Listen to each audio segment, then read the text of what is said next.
The fortress world lay beneath a sky emptied of birdsong, where silence was not absence but presence, a weight pressing upon stone and skin alike. Walls of ferrocrete stretched for leagues, bristling with macro cannon and auspex towers, yet the loudest sound was the scrape of boots against parade squares polished too often by fear.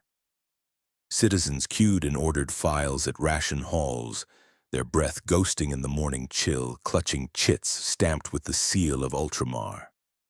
The stamping itself was a liturgy, each press of ink a reminder that food was not nourishment but permission, and permission came only through obedience. Administrators hunched over ledgers, their quills scratching furiously, though already some entries faded into nonsense as astropaths faltered. Silence again, swallowing not only words but the certainty behind them. In the barracks, the chapter's serfs rehearsed loading drills, chanting the litanies of the bolter with voices flat and mechanical. The rhythm of clicks and clacks echoed in chambers carved from ancient stone, their cadence a ward against the unease creeping through the populace. They whispered that the shadow in the warp was near, though few understood what it meant. They only knew the air itself felt heavier, like lungs had grown small inside the chest. Mothers cradled children who cried without reason. Priests reminded them that tears were a form of weakness, and weakness was the first gift to the great devourer. Beyond the walls, fields once green with wheat had been scoured to dust. Everything combustible, edible, or mutable was stripped and fed into stockpiles within the bastion's vaults. Crops were cut early, not for harvest, but denial. To deny the swarm was itself a kind of prayer. Acolytes knelt as they poured oils over sealed grain silos, invoking wards against infestation, as though hunger could be deceived by ritual flame. Soldiers patrolled the perimeter trenches, eyes scanning the horizon for a foe not yet visible, ears straining against the stillness. A few thought they heard wings in the upper air, only to find nothing but sky. Inside the cathedral fortress, Ultramarines walked among the people like statues of living iron, their armor blue and gold beneath torchlight. Each step resounded like judgment. To the faithful, their presence was reassurance, the embodiment of Guilliman's order made flesh. To others, they were auditors, silent as they watched the distribution of shells, the issuance of tools, the recitation of catechisms. Men and women stumbled over words, knowing a wrong syllable could be punished as sabotage. Such was the texture of silence here, not peace but inspection. Night fell without transition. The stars above dimmed one by one, smothered by the unseen pall of the hive mind. Vox channels crackled into static. Messages sent to the wider Imperium went unanswered, their signals devoured in the void. And in that absence, the people began to imagine what waited beyond the dark. Wings like torn sails, eyes like lamps extinguished, hunger without language. Silence was no longer patience, but prelude. Those who kept watch atop the bastion swore they could hear chitin clicking in dreams. Worse was coming. The walls, however high, could not quiet the approach of a hunger that had never known silence. The bastion itself was an edifice of faith disguised as stone, a monument to both survival and obedience. Its foundations reached deeper than memory, laid in the days when Robut Guilliman had raised his realm from ruin. Towers crowned with statues of winged warriors loomed over the districts, each gaze carved to face outward, as though even in effigy the chapter stood eternal watch. Walls were layered upon walls, ferrocrete sheathing adamantium, adamantium veined with relic shrines. To breach one barrier was only to face another, each choke point narrowing to a kill zone, each corridor consecrated with oil and blood. Yet to those who lived within, it was not merely fortress, it was cage. The people of the bastion moved through its arteries like cells in a vast body. Hab blocks pressed close to the curtain walls, their windows nailed shut, their stairwells monitored by silent servitors. Work details marched from manufactoria to granaries, their shifts measured by cannon bell rather than sun. At dusk, incense burned not for devotion alone, but to mask the reek of chemical sealants, used to scrub every stone for signs of creeping spore. The chapter's scribes kept record of these labors in tomes bound with waxed leather, each signature weighted as heavily as a death warrant. The logic was plain. Only order stood between survival and dissolution. Yet in whispers carried down narrow stairwells, civilians admitted that order itself felt like a sentence handed down from on high. At the heart of the fortress stood the Great Hall of Arms, where the Ultramarines gathered before deployment. Columns soared like forest trunks, their capitals carved with battle scenes from 100 crusades. The banners of past victories, stained and tattered, hung as reminders that survival was never eternal, only deferred. The serfs who tended these relics did so with trembling reverence, polishing bolter casings as though cleansing reliquaries. They spoke little, save in the formulaic litanies that accompanied every movement of cloth or brush. To maintain the armor of an Astartes was both duty and prayer, for each mark left unclean risked divine reprimand. From the walls, civilians looked out across scarred fields and empty villages where steeples leaned broken and wells ran dry. They called the land the outer lungs of the bastion, already emptied to keep the core alive. Families resettled within, pressed into quarters that once served soldiers. Children learned their catechisms beneath the shadows of gun emplacements, repeating verses that equated hunger with vigilance. A child who asked why the stars had grown dim was corrected, sharply. The stars were not gone, only hidden as a test. Every lesson was retooled into endurance, every doubt punished as weakness. And still, the Ultramarines walked among them, more statute than man, their presence both shield and judgment. The people prayed to them in hushed tones as if supplication could buy mercy. Yet no one mistook mercy for promise. The bastion was fortress, yes, but its walls looked inward as much as they faced the void. The people felt it in their bones. Protection and captivity were now the same. The first signs were not visible but internal.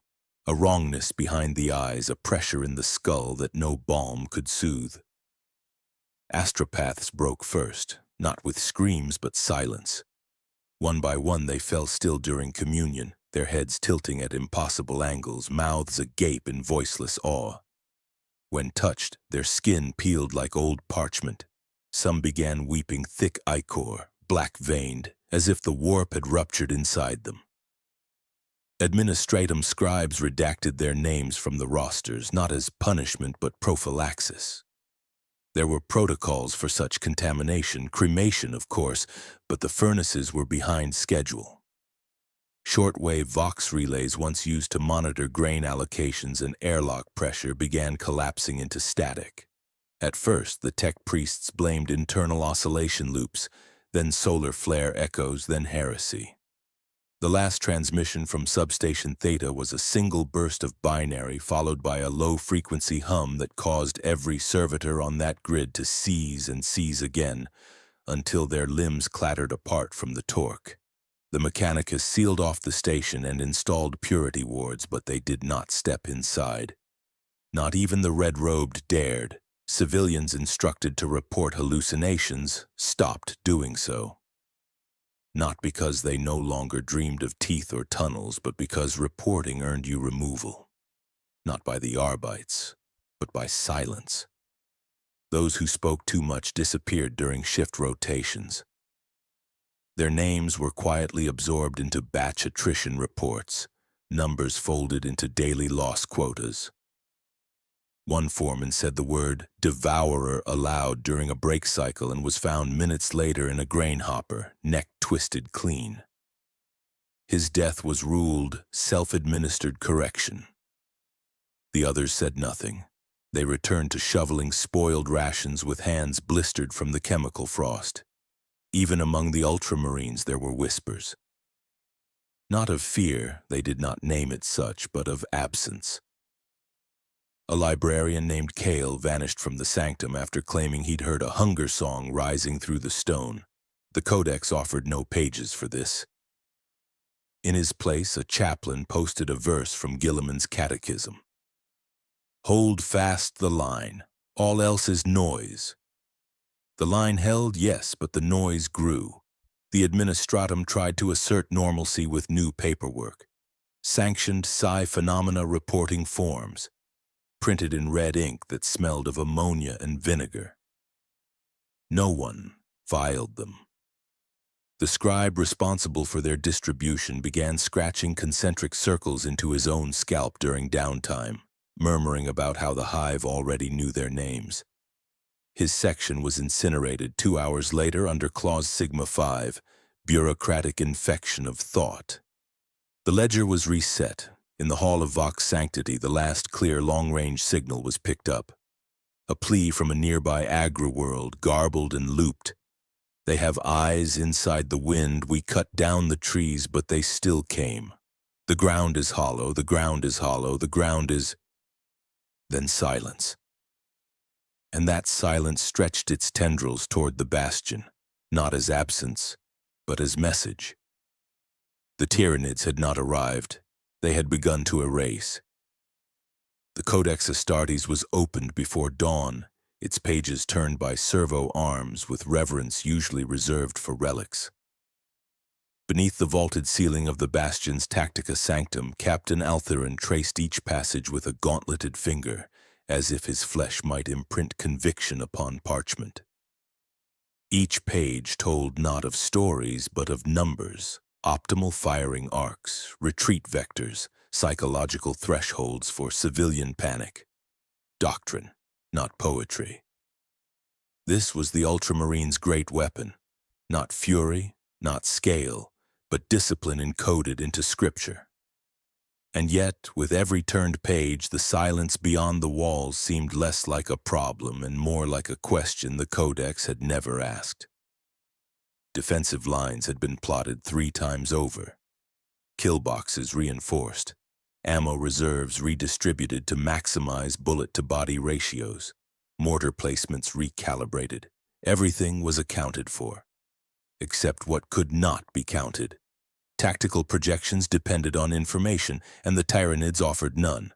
No patrols sighted, no swarm signatures, no biospores on the wind. Merely the hollowing. Altharin did not show doubt. He was Ultramarine. But in the privacy of the sanctum, he reviewed Doctrine Sigma 317. When faced with irrational enemy behavior, consult precedent and maintain formation until clarity emerges. Yet clarity had receded with every sunless cycle. Even the sun itself, filtered now through a veil of unnatural vapor, seemed hesitant. In contrast to this preparation, the hive mind did not wait, did not write, did not plan. It expressed. Its doctrine was blood memory and adaptive will. No treaties, no hierarchy beyond consumption, no respect for walls, only pressure, directionless until it found a crack. And then, multiplication. The Tyranid swarm was not an army, it was a digestion system. Across the Bastion's southern platform, squads of serfs and conscripted PDF drilled fallback patterns through reinforced hallways. The corridors had been measured to match Codex width allowances. 2 lines of retreat, 1 line of cover fire. Time turns 30 seconds per junction, but in the hearts of many the pattern felt ritual, not rescue. The young moved as instructed but looked to the walls as though expecting them to answer. No answers came. Litanies of engagement were distributed anew. Recitations at every shift change, every munition loading, every corridor breach simulation. Strike in unison, fire in synchrony, bleed not without cause, die only with sanction. Words meant to anchor reality. But reality had begun to bend. Vox chatter between units developed delay lag followed by echo. One guardsman claimed he'd heard his own last words whispered back through the comm line 5 minutes before he'd spoken them. He was reassigned to mortar inventory, then disappeared. His bunk was filled before nightfall. There was no question of abandoning doctrine. The codex was the only thing louder than the silence. But among the captains, a hesitation began to bloom. Not spoken, not written. Just a sense that the enemy had chosen not to breach their walls because it was still learning how best to break what lay inside. And that the codex, for all its pages, had no appendix for enemies who studied prayers before they chewed through them. The first spores did not fall like rain. They drifted, a slow, disinterested descent, as if gravity itself were complicit in their arrival.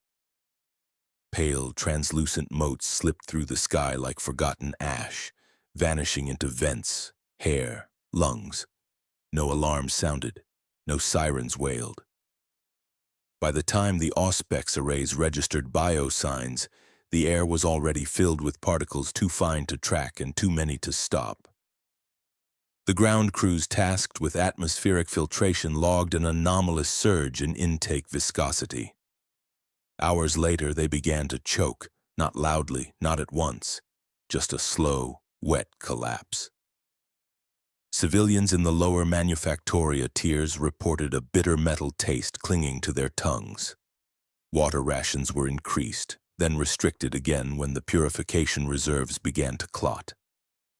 When the first decon crews arrived in the lower zones, they found the air sticky. Filters hissed and buckled. The walls sweated a sheen of mucosal film. Everything seemed faintly alive. One crew member removed his helmet to speak more clearly.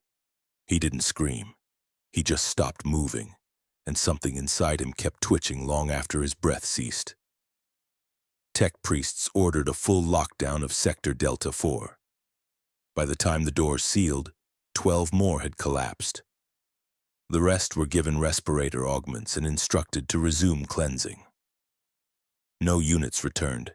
The Mechanicus logged the effort as acceptable attrition. The report was forwarded up 2 levels and buried beneath 3. Within the Bastion's internal wards, the spores behaved differently. They clung to sacred oils, nested in parchment, embedded themselves into icons. Priests declared them heretical dust and ordered mass incensings. The incense thickened, the spores pulsed. What had once been a gesture of faith became a suspension medium. The air inside the chapels grew heavy and prayers began to sound like pleading. Among the Ultramarines, standard respiratory protocols held firm, filters triple-checked, armor seals verified.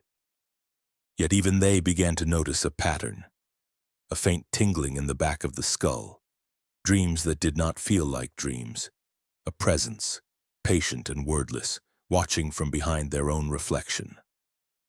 Librarians entered meditative isolation. The few that emerged said nothing. One left a message burned into the wall in low Gothic. The air remembers. The worst impact was not on flesh but process. Paper stock warped, ink refused to dry. Auspex readers blurred with organic static. Scribes found their ledgers bloated, damp, unreadable. Orders became misfiled. Supply chains buckled. Munitions reached the wrong blocks. Water purification cycles overlapped and flushed entire reserves. And each time someone tried to fix it, their fingers came away sticky with something not quite oil, not quite blood. What had begun as drift was now habitation. The spores had no teeth, no claws, no roar. But they had time. And the Bastion, its bureaucracy, its dogma, its breath, had given them rooms to settle in. The invasion had not breached the walls. It had been welcomed, inhaled, and archived. Resistance began as ritual. At the start of each shift, workers in the lower vaults were ordered to strip to the waist and be anointed with a gray antiseptic paste that stung the eyes and clogged the pores. A priest read aloud from the litany of cellular denial as each one passed beneath the inspection arch, reciting the prescribed response.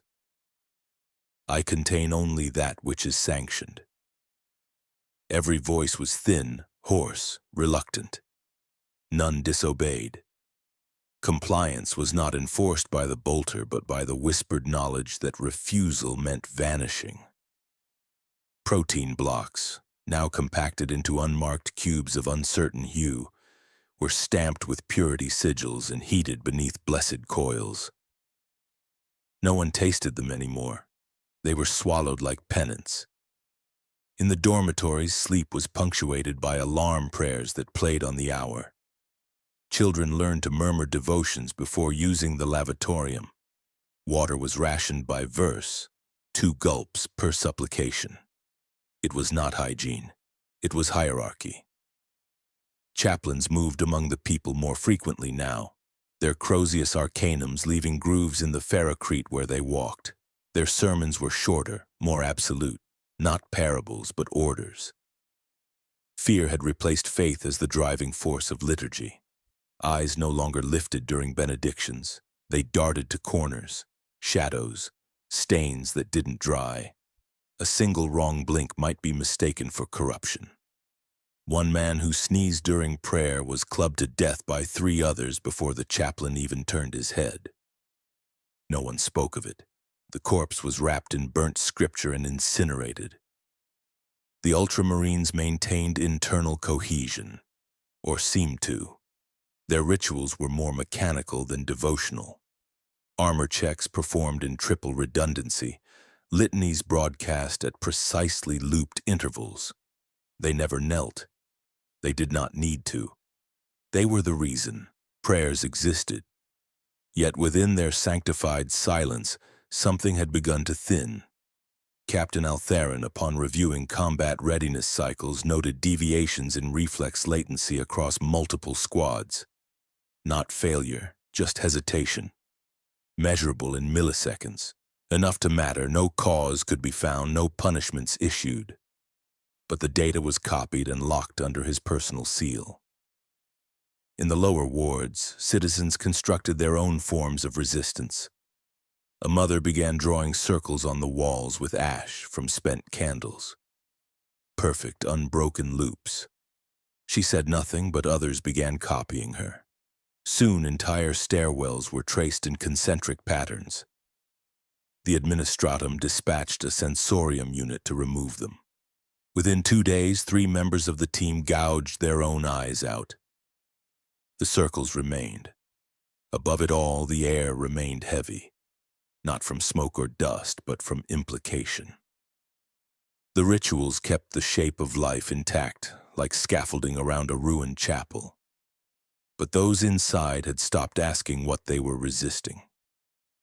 The Tyranids had not yet come with claws and screams, but they had taught the people to pray to emptiness, to stab silence, to drink obedience like water. In that way, the first conquest was complete. The sky broke at Oro 427, no warning, no distant rumble or trumpet of war. Just a sudden, seamless tearing, as if the firmament itself had thinned beyond tolerable tension. Light did not fall from it, only mass, mycetic spores by the 100, then by the 1,000, then beyond counting. They fell without fire, without propulsion, descending as though gravity had simply remembered them. The Auspex arrays shrieked too late. By the time the alarm bells began to ring, half the upper atmosphere had gone dark with chitin. Impact was not percussion, but percussion's mockery. Soft, wet cracks, ground swallowed by rupture, entire hab zones caved as Tyranid drop organisms bored through rockcrete like marrow through old bone. One spore cracked open mid-air and scattered its contents, a cluster of smaller winged organisms that glided not on wind, but impulse. They made no sound. The first victims did. The outer bastion's southern trench lines were the first to hold. Line Alpha, staffed by conscripted PDF and 1 Ultramarine squad, responded within 90 seconds. The Codex response was clean. Fallback protocol Zeta initiated. Flamer corridors established, bolt fire triangulated. Gaunts burst into the trenches like floodwater, limbs thrashing, shrieking, jaws snapping in a rhythmic hunger. The Ultramarines did not flinch. They moved like memory. Perfect fire discipline. Target acquisition by reflex. 5 minutes in, 27 confirmed kills. 7 troopers lost, 2 Ultramarines wounded. 1 fell silent, helm breached by bioacid. The Codex dictated silence and death. His brothers gave him none. Further north, breach signals overlapped. Mycetic pods cratered near granary vaults. Civilians already choking on fear stumbled toward designated shelters only to find doors sealed by prior command. Overcapacity. A commissar fired into a crowd to restore order. The screams only helped the Tyranids localize movement. Rippers tunneled up from drains. Spine creatures leapt from shadows. No front line, just intrusion. The shelters became tombs. In the western defense redoubt, a brood of warriors broke through the bastion wall by sheer kinetic force, bypassing 4 kill zones in under 2 minutes.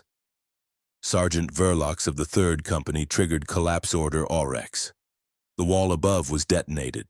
Rubble buried the invaders and 50 defenders. Debris blocked all retreat corridors. Those who survived were instructed to hold. None responded after 10 minutes. Status changed to functionally martyred. In the Tactica Sanctum, Captain Altherin watched the unfolding battle from 12 live feeds. His expression did not change. His hands did not shake. He issued a single command. Pattern Lockdown Sigma. Rotate Doctrine 4. We will not cede this bastion.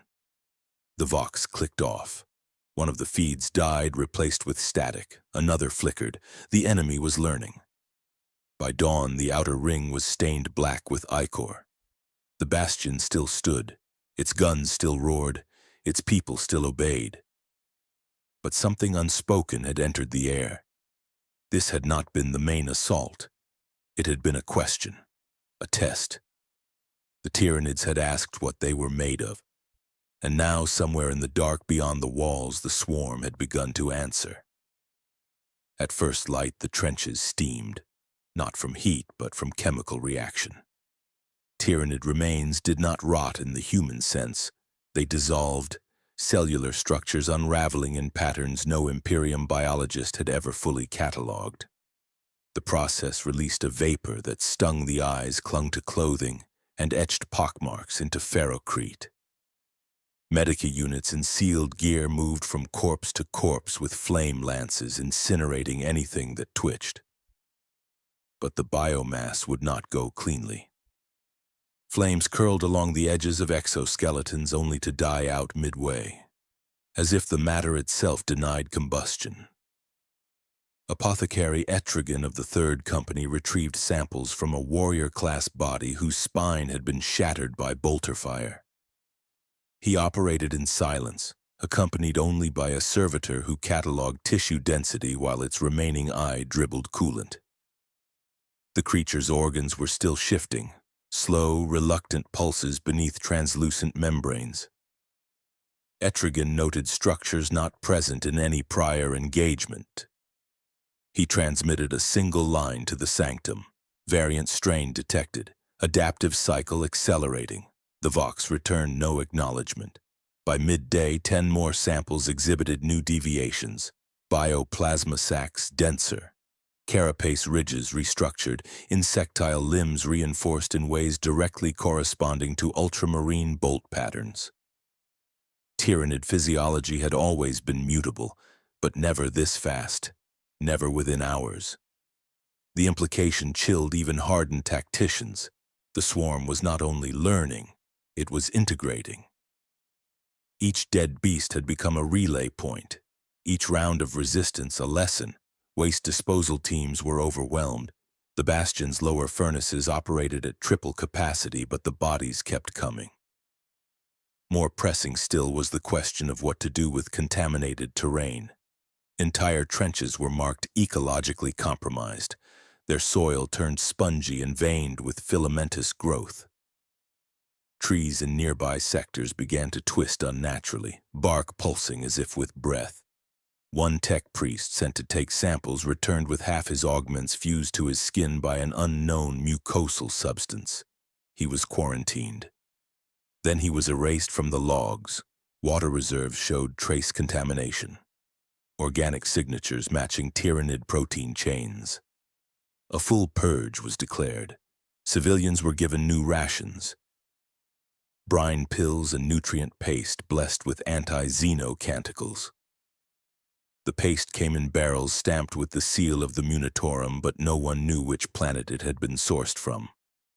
Some began to whisper it tasted familiar. Still, the bastion held.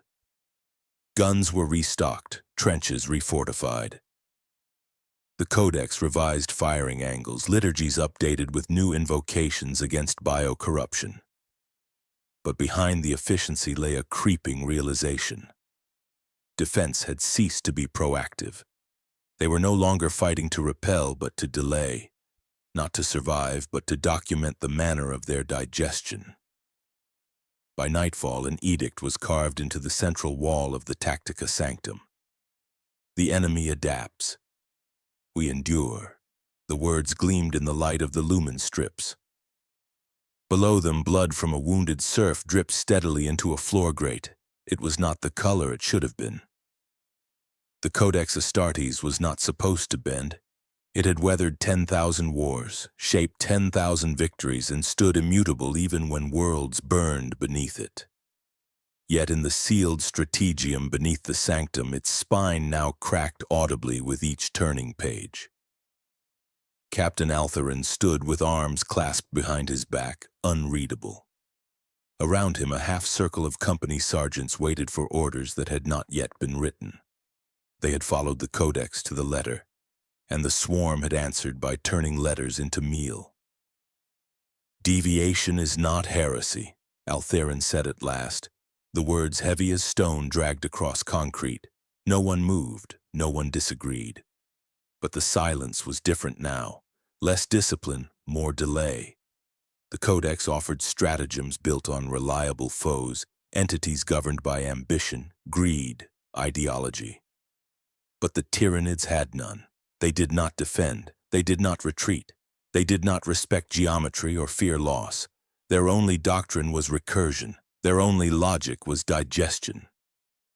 Sergeant Verlox, whose company had collapsed the western wall, stepped forward. "We require permission to reroute fallback lines, break protocol on supply tiers, rotate ammunition prioritization toward corridors not yet breached." His voice was flat, but beneath it pulsed something dangerous. Not rebellion, urgency. The kind bred when soldiers begin to see that their own rulebook is being read by the enemy faster than they can adapt it. Altharin gave no immediate answer. He stared at the map projection of the bastion's interior. Red sigils marked breaches sealed only with rubble. Blue lines marked units lost entirely. The inner sanctum's corridor network glowed pale and untouched. For now. "No fallback," he said finally. "Not yet. Hold to structure. Record each engagement. If we break pattern, we give the swarm more variables to consume." The decision was logged, stamped, sanctified, but unease had begun to ripple through the lower echelons. PDF commanders whispered of wasted squads, tactics that mirrored old responses to enemies that bled and feared. A munitions clerk was caught distributing unauthorized flamers to units not yet assigned burn clearance. He claimed the Codex was outdated. He was executed for doctrinal deviation. The weapon crates were quietly left where they were. In the chapels, priests altered their sermons. Where once they quoted Gilliman's verses in full, now they shortened them, trimmed the metaphors, dropped the appeals to glory. The people no longer wanted poetry, they wanted maps, doors, timetables. And when no answers came, some began to write their own. Graffiti appeared along barracks' walls, scrawled in mud, oil, and something darker. Obedience feeds them. Doctrine is digestion. Faith does not burn them. The next morning, a single page from the Codex was found nailed to a barracks door. Its title had been blacked out. Only one line remained legible, underlined with what smelled like acid. "Know when the enemy has already read your orders." No one claimed authorship. The page was burned. The door was repainted. But the question remained. And it did not ask for permission. The breach came without herald. One moment the inner perimeter was a diagram of reinforced bastion walls, sentinel turrets, and overlapping firing lanes. The next, Sector Theta 9 ceased transmission and a low tremor ran through the rockcrete underfoot. Not a quake, a pressure. Like the fortress was exhaling something it didn't know it had swallowed. The first alert was local, a tremor-triggered proximity alarm in Corridor 31A. Standard procedure dispatched a 5-man PDF squad to investigate. Only one returned. He could not speak. His jaw had been unhinged, not by injury, but by sheer strain. In his blood-soaked fists, he held the ocular implant of his commanding officer. The feed, when replayed, showed only 2 seconds of visual data. Darkness, movement, then a sudden eruption of bone scythes and tearing grins. The footage ended with static and a single high-pitched tone, like an auspex being slowly flayed. The Tyranids had come not through the gates, but beneath them. Tunneling organisms had bypassed the firing lanes entirely, carving their own corridors through rock and metal. Entire decks collapsed in silence. No roaring, no screaming. Just absence, clean and immediate. One hab block was swallowed whole while its residents slept, the floor simply vanishing beneath them. The Vox logs recorded only a single transmission before the blackout. We heard chittering in the pipes. Panic fractured before it could spread. The Ultramarines moved with trained precision, sealing off affected corridors, rerouting civilian traffic, and initiating sterilization protocols. But the swarm did not come in mass. It dripped. Sporadic breaches, sudden insertions, gen-stealers appearing behind checkpoints, lictors within the shadows of lighting ducts. The attack had shape, not of brute force but of memory. The enemy had mapped their corridors, learned their response times, mimicked their rhythms. The fortress was being read like scripture. In the lower manufactoria, dozens of workers barricaded themselves inside the ration depot, refusing to evacuate when instructed. A kill team was dispatched to force compliance. They found the doors already open and the floor slick with nutrient paste and blood. The bodies were not devoured. They had been dissected. One had symbols carved into his torso, resembling the command glyphs of the Bastion's internal map system. The swarm was using their dead as parchment.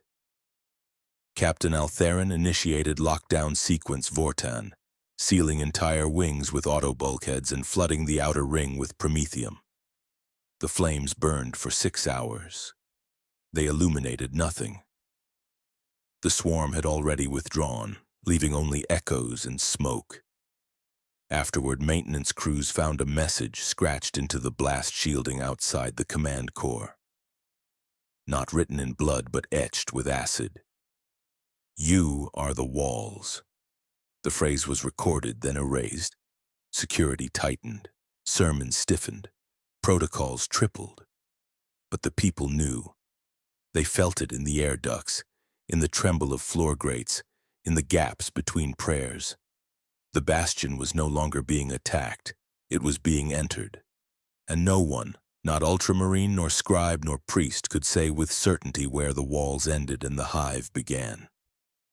In the hours after the breach, a strange quiet settled over the command spire.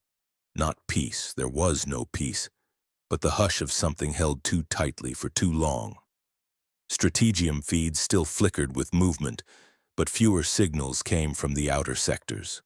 Whole regions of the Bastion were now dark, either abandoned or worse. Vox lines clicked with static that sounded like breathing.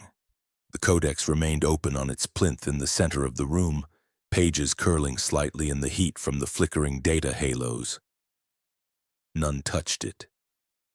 Not even Altherin. The command council convened without summons.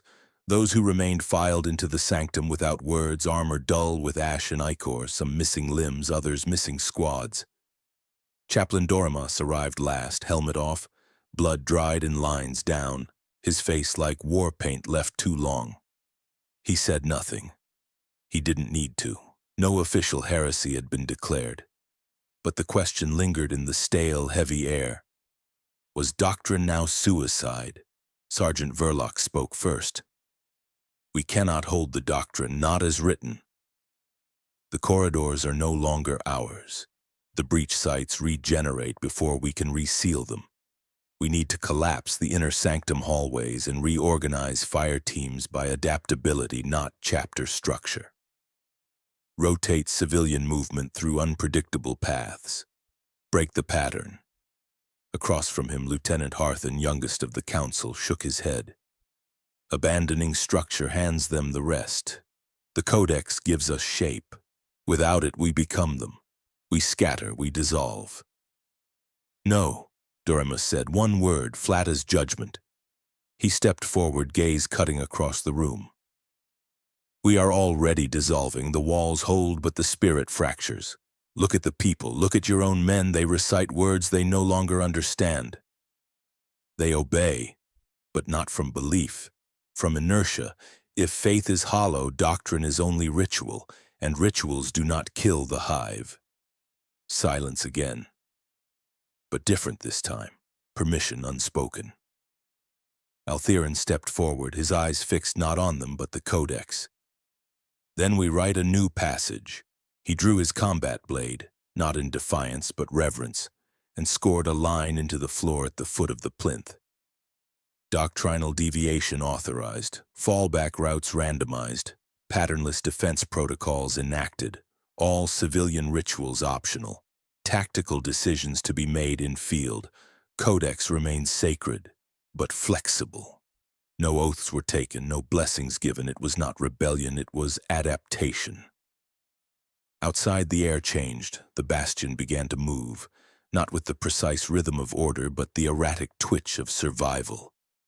Ration lines shifted. Patrols vanished from one corridor only to reappear in another. Fire zones rotated by whim. Prayers shortened to syllables. Some abandoned words altogether, choosing instead to carry symbols drawn in ash. In the absence of predictability, the swarm paused, not stopped, not defeated, but slowed. And in that pause, Captain Altheron recorded a single new entry in the Codex margins. When the enemy drinks your structure, offer them chaos instead. Let them choke on it. The realization came slowly, like frost crawling across stone. Every engagement, every purge, every carefully measured defense had been a lesson to the enemy. Every trap, every kill zone, every burn of echor and fire had been catalogued, analyzed, and incorporated. The Bastion had not merely been attacked, it had been studied, digested, and rewritten into the anatomy of the swarm. Victory, it seemed, was itself a resource. Each stand strengthened them, each delay enhanced their cognition. The very walls meant to protect had become instruments of education. Captain Altheron walked the outer ramparts, observing the scorched fields beyond. The corpses of Tyranid gaunts lay scattered, chitin blackened, limbs splayed unnaturally. Yet beneath the fire-scorched bodies, new growth stirred. Filaments, thin and resilient, rose and pulsed with unseen life, spreading outward as though tracing the memory of the battle. He did not speak. No words could convey what he now understood. Within the inner sanctum, librarians examined tissue samples under stabilized fields, their psychic senses probing for anomalies. They found them everywhere. Neural patterns had reorganized, muscle fibers had adapted to anticipated fire arcs. Bioplasma sacs were hardened against flamers. Even the spore cloud that had first heralded their arrival now acted as sensor, mapping temperature, airflow, and personnel movement. Every death had fed the intelligence of the swarm. Outside, the survivors moved in a new rhythm.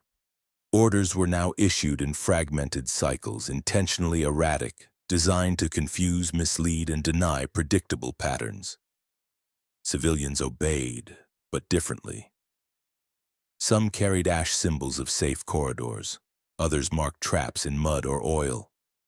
The Bastion became a shifting maze, less fortress than organism, living not for preservation but for delay. It was a theater of survival, and every player understood their role, however tenuous. The chaplains, too, adapted. Sermons now emphasized not victory or piety, but vigilance, observation, and improvisation. prayers were shortened into syllables, some taught to whistle in sequence to signal hidden dangers. Faith was no longer a shield, it was a tool calibrated to human limits. Altherin convened the command council once more. "Do not mistake this for triumph," he said. His voice was low, steady. "We have learned the shape of their learning. We are alive because we have denied them clarity.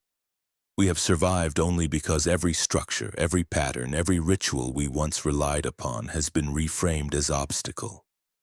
Do not believe in permanence. Do not rely on walls. Do not trust the codex to keep them at bay." And yet, in that acknowledgement there was method. A strategy born not of doctrine but of inversion. Every burn, every barrier, every trap became data, every survivor a variable. The Bastion's defenses existed not to repel but to instruct the enemy in how not to succeed, how to be denied learning, denied growth, denied the calculus of consumption. Outside, the swarm moved.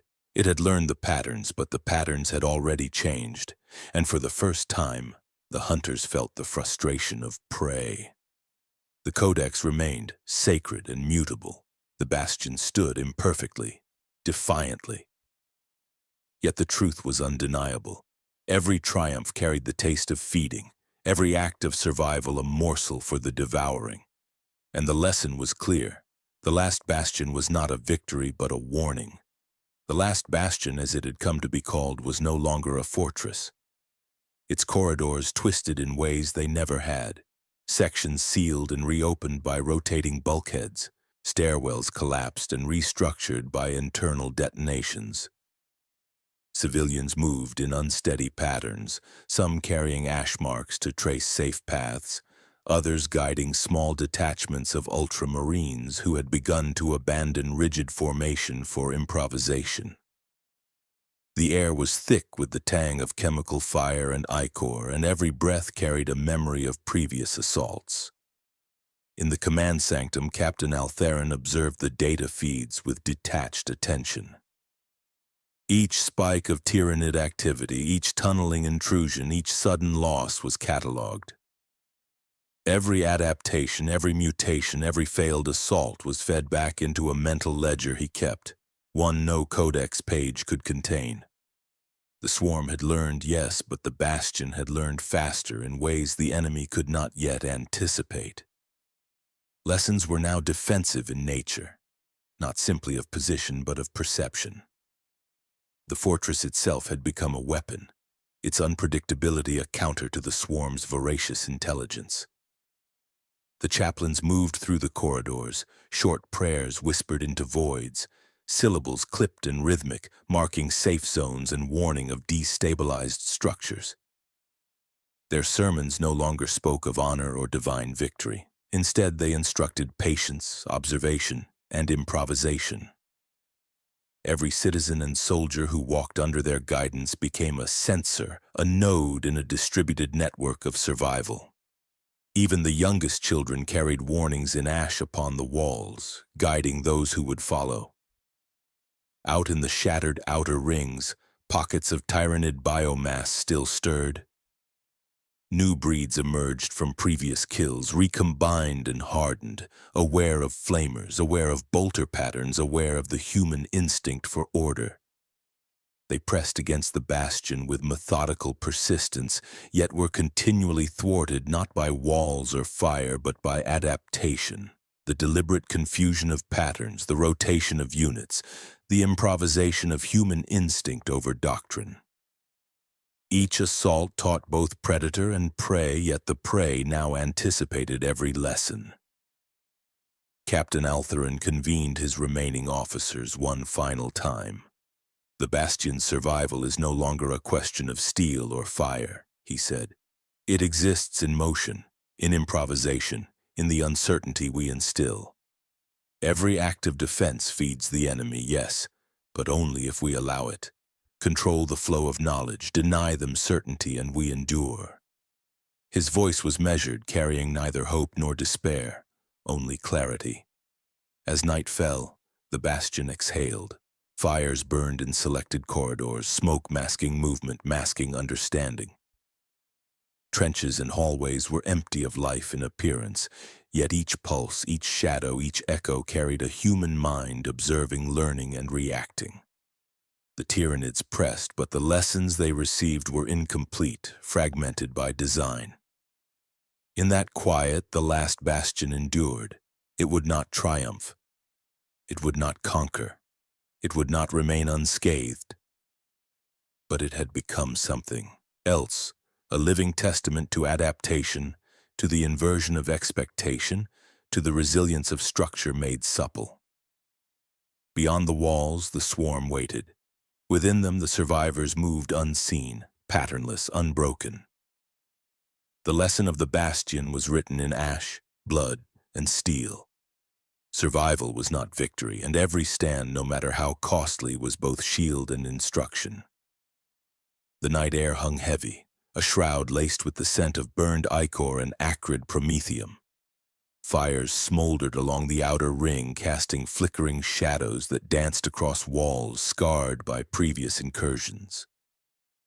The Bastion was no longer orderly. Its corridors and stairwells had been rerouted, blocked, and rotated, leaving both Ultramarines and civilians moving through a labyrinth that was alive in its unpredictability. The patternless defenses frustrated even the most adaptive Tyranid units. Each pulse, each movement was a lesson deliberately misread, a signal the enemy could not fully decipher. Captain Altherin walked alone through one of the inner transit corridors. His armor bore the marks of constant engagement, scorched plating, dents from close-quarters combat, and a faint residue of biofluid that would not fully burn away. He moved silently, listening to the echo of distant scraping, rippers tunneling somewhere beneath the lower decks. The Codex had once guided every step of his actions. Now it was a reference, a relic, its doctrine altered in real time by necessity. Improvisation had become law. In the central hab blocks, civilians moved with quiet determination. Children traced ash marks along walls, signaling safe passage. Servitors led small groups through rotating corridors, guiding them around pockets of biomass. Priests whispered truncated litanies, their voices clipped and rhythmic, instilling awareness rather than faith. Every person had become a sensor, an extension of the Bastion itself, communicating through gesture, symbol, and soundless warning. The swarm had taught them to see, to anticipate, and to act without centralized command. Outside, Tyranid forms probed. Lictors slid across fractured surfaces, observing, measuring.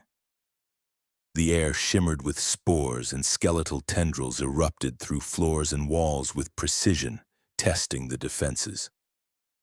Every strike they made was met not with predictable fire, but with improvisation. Turrets rotated unexpectedly, flamers ignited in unanticipated corridors, and ambush points shifted constantly. The swarm's learning was now being actively sabotaged by chaos masquerading as structure. In the Tactica Sanctum, Altherin reviewed the latest data. Patterns of Tyranid movement had emerged, but none matched their actual assaults. Every predicted path had been deliberately altered, and the enemy's adaptations lagged behind by minutes, then hours. Victory was still impossible. Triumph remained a distant abstraction. But delay, measured, tactical, and deliberate, had become survival. Every misstep, every absorbed lesson, fed not only the enemy but also the Bastion's ongoing recalibration. By the dim light of the lumen strips, the remaining Ultramarines stood in small groups, their weapons ready but their movements irregular. They were no longer the disciplined, predictable force of the Codex. They had become a network of independent nodes, each observing, reacting, and teaching the swarm incorrect lessons. Even death was weaponized. Fallen enemies and allies alike became instruments of deception, barriers, and signals. The night deepened, quiet except for distant, irregular scrapes and the faint hum of adaptive organisms probing the outer walls. The Bastion endured imperfectly, chaotically, but alive. It had learned that survival was not triumph, that instruction could be weaponized, and that even against a devouring intelligence, unpredictability was the ultimate defense. Beyond the walls, the swarm lingered, patient and observing. Within every breath, every step, every shadow carried a lesson, misread, misinterpreted, and repeated until even the enemy's hunger could not anticipate it. Dawn rose pale and fractured, filtering through the shattered outer walls like a timid witness. The bastion had changed in the night. Corridors shifted, stairwells rerouted, bulkheads sealed and reopened without notice. The people moved cautiously, each step measured, eyes tracing ash marks and flickering lumen strips, searching for guidance in a labyrinth that refused consistency. Every wall, every hallway, every doorway was now both obstacle and instruction, teaching the survivors and the enemy in equal measure. Captain Altherin stood atop the central watchtower, his gaze sweeping across the inner and outer rings. He had seen the enemy probe every predictable line, every reinforced point, every calculated ambush. The Tyranids had adapted, yes, but the Bastion had adapted faster, turning every defensive effort into a deception, every response into a deliberate misreading. Victory was still impossible, triumph a distant memory, yet survival had become an act of perpetual improvisation. In the lower wards, civilians carried out their routines with tense precision. Children traced ash lines along floors and walls, signaling safe passage. Servitors guided small detachments through randomly rotated corridors. Priests whispered shortened litanies, syllables clipped and rhythmic, emphasizing awareness over faith. Every person had become an extension of the Bastion itself, a node in a network of observation and reaction, feeding the swarm false data even as they protected themselves. Outside, the Tyranids continued to probe. Lictors and rippers slid across fractured surfaces, testing weak points, but the Bastion no longer presented predictable patterns. Flamers ignited in unexpected corridors, turrets rotated suddenly, and ambush points shifted continuously. Each assault was met with improvisation designed to mislead, fragment, and slow the enemy. The swarm's learning was sabotaged at every turn, and every absorbed lesson became a tool of survival rather than conquest. In the command sanctum, the remaining Ultramarines gathered in scattered groups, silent but alert. They no longer followed codex formations rigidly. Each acted as an independent node, observing, reacting, and deliberately teaching the swarm false lessons. Fallen bodies were repurposed as barriers, markers, or instruments of deception. Every loss, every sacrifice, every calculated retreat became a way to manipulate the enemy's perception and delay its advance. Captain Altherin recorded a final note in the codex's margins, etched deeply into the metal cover. Survival is not victory. Triumph is not ours to claim.